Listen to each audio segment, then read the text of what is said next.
social মিডিয়াত দেখিবলৈ পাইছো এই নোটিফিকেশনখন সম্পূৰ্ণ ভুৱা আৰু মিছা আমাৰ ৰিজাল্ট প্ৰসেসিং চলি আছে প্ৰায় সম্পূৰ্ণ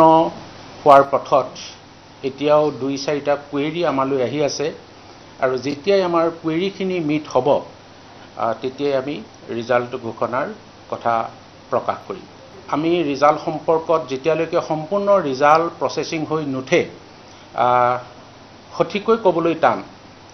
শিক্ষামন্ত্ৰী মহোদয় হেতু ক'বলৈ অসুবিধা হ'ব মোৰ ক্ষেত্ৰতো অসুবিধা হ'ব আমি এটা ধাৰণা কৰি কওঁ আৰু আমি এটা নিৰ্দিষ্ট সময় বান্ধি লওঁ যোৱা বছৰ আমি 6 জুনৰ দিনা হায়াৰ সেকেন্ডাৰী ফাইনেল পৰীক্ষাৰ ৰিজাল্ট দিছিলো আৰু এইবাৰ মই চেষ্টা কৰিছিলো যাতে এমাহৰ আগতে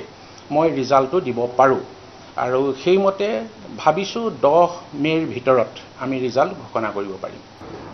আৰু মই এইটো কথা কেতিয়াও নাভাবো যে আমাৰ ৰিজাল্ট দেৰি হলে ডিগ্ৰীত এডমিশনৰ কিবা অসুবিধা হ'ব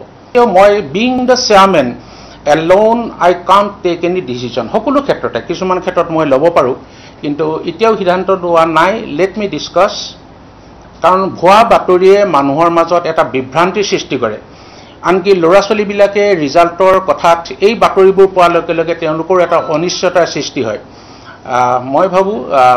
যদি কিবা আমি কেছ ফাইল কৰিব এফআইআৰ ফাইল কৰিবলগীয়া হয় মই চিন্তা কৰিম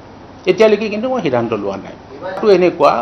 মেট্ৰিকত হেতু আসলে স্থান নহয় ইন অৰ্ডাৰ অফ মেৰিট 5 জন ষ্টুডেণ্টক তাত দেখুওৱা হৈছে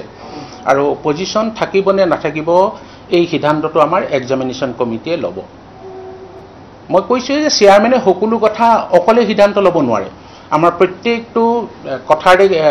বিভাগৰ কমিটি আছে আৰু আমাৰ এক্সামিনেশন কমিটিয়ে যি সিদ্ধান্ত ল'ব it will be the final decision